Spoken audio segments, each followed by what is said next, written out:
नमस्कार मंडळी, मी तुमचा लाडका ओमक्या. खतरनाक इंडियन मॅच जिंकली म्हणजे पाणी पाजलं ऑस्ट्रेलियाला. आपण म्हणत होतो का नाही, ऑस्ट्रेलियात जाऊन ऑस्ट्रेलियानं हरवलं हे म्हणजे लय मोठी गोष्ट आहे. आणि जसं इंडिया जे न्यूझीलंडकडून हरलेलं एवढं क्रिटिसाइज केलं इंडियन प्लेअरला, इंडियन टीमला, इंडियन कोचला, पण इंडियानं उत्तर दिलंय. सगळ्यांची तोंड बंद केली इंडियानं ही मॅच जिंकून. असा खतरनाक ऑस्ट्रेलियाला पाणी पाजले की नादच करायचं नाही. सगळेजण जबरदस्त खेळले, सगळेजण म्हणजे बॉलिंग पण जबरदस्त, बॅटिंग पण जबरदस्त, नादच का नाही. फिल्डिंग विराट कोहलीचा जोश असल्यावर फिल्डिंग तर जबरदस्त होणारच होती, नाद करायचा नाही. चला सुरुवात करू आपण पूर्ण एक मॅचच्या विनिंग मुवमेंटच्या रिव्ह्यूला. तर इंडियाची जशी सुरुवात झालेली की असं वाटलं पहिल्या दिवशी टॉस तर वगैरे सगळा जिंकला बुमरानं, ते झालं इंडियाच्या 50% मॅच जिंकलं झालं. पण 150 ओव्हरच ऑल आउट इंडिया. म्हणजे पहिल्या दिवशी इंडियाची पार असे नाही का, असं वाटलं का आता न्यूझीलंड सारखं होतं यांचं परत परत ढेपाळत येतात ही 150 ओव्हर ऑल आउट. पण जी इंडियन बॉलरने कमबॅक केला ना ऑस्ट्रेलिया विरुद्ध, पहिल्या इनिंग फक्त 104 रन काढून दिल्या. बुमरा, आपला हर्षित राणा आणि मोहम्मद सिराज, जी जी एवढी खतरनाक बॉलिंग टाकली ना, नाद करायचा नाही. तिघांनी म्हणजे ऑस्ट्रेलियाची पूर्ण लाईनअप बिघडून टाकली. त्याच्यानंतर आले इंडियन फर्स्ट इनिंग झाल्या, नंतर इंडियाला 46 रनचं काय तर लीड भेटलेलं. त्याच्यानंतर आले आपले हे ओपनर्स के राहुल आणि जयस्वाल.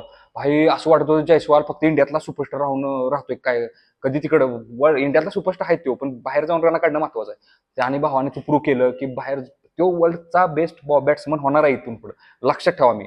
त्याच्यानंतर भावाने 101 रन काढल्या, ह्या दोघांनी 201 रनची पार्टनरशिप केली. अशी जबरदस्त पार्टनरशिप केली. त्याच्यामुळे इंडियाला एक प्लॅटफॉर्म म्हणतो ना आपण, सेट झाला बाकीच्या प्लेअरला. त्याच्यानंतर मग आपले विराट कोहली, म्हणजे मी परवाच प्रे केलेला देवाला, देवा प्लीज विराट कोहली कधी आता त्या पीक फॉर्म येऊ दे विराट कोहलीचा. आणि देवानं माझं ऐकलं. विराट कोहलीचं परत एक 30वा 100 झालं आणि 81वा 100 झाले सगळ्या इंटरनॅशनल क्रिकेटमध्ये. नाद करा नाही, किंग कोहली इज बॅक. म्हणजे विराट कोहली परत आता माघारी आलाय. फक्त आता त्याचा तो पीक फॉर्म त्याला परत माघारी आणला पाहिजे. आत्ताशी फक्त 1 शतक झाले, शतक म्हणजे पीक फॉर्म नव्हे, कारण त्यानं 5 वर्षात फक्त 3 शतकं मारल्यात.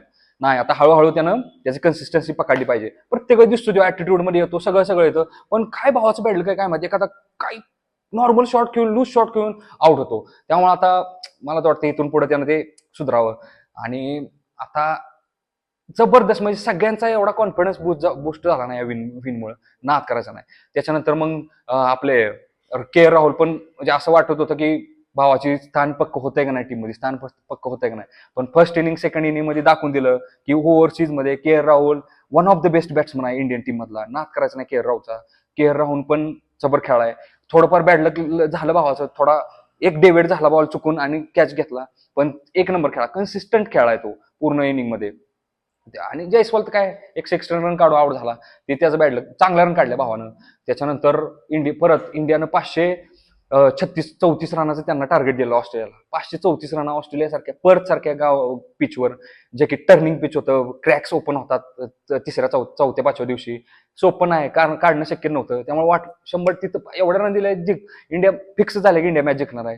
आणि मग परत बॉलरने एवढी कमाल करून दाखवली की पहिल्या दिवशी चौथ्या दिवशीच तिसऱ्या दिवशी इंडियन बॉलरनं त्यांच्या रात्रीच 3 विकेट पडल्या 4-5 ओव्हरमध्ये. म्हणजे तिथं ऑस्ट्रेलिया ढेपाळलं, संपला विषय. दुसऱ्या दिवशी आलं, चौथ्या दिवशी इंडिया आलं आणि राहिलेले बॅट्समन पण आउट करून टाकले. म्हणजे इंडियानं परत प्रूव्ह केलंय, इंडिया ऑस्ट्रेलियात जाऊन बाकी सगळ्या टीम ऑस्ट्रेलियात येऊन हरत असतील, पण इंडिया हारणार नाही. बाकीच्या लास्टच्या 4 सिरीज इंडियाने जिंकल्यात. नाद करायचा नाही इंडियन टीमचा. असं सपोर्ट करत राहावा इंडियन टीमला. एखादी सिरीज हारली म्हणून लगेच क्रिटिसाइज करत जाऊ नका त्यांना. त्यांचा पूर्ण फोकस क्रिकेट बरोबरच असतो. त्यांचं प्रिपरेशनवर सगळं ध्यान असतं. तुम्ही असं क्रिटिसाइज करून त्यांना त्यांचा मोरल डाऊन करू नका. सगळ्यांनी इंडियन क्रिकेट टीमला फेल्युअर मध्ये पण सपोर्ट करा आणि त्यांच्या विनिंग मुवमेंट मध्ये पण सपोर्ट करा.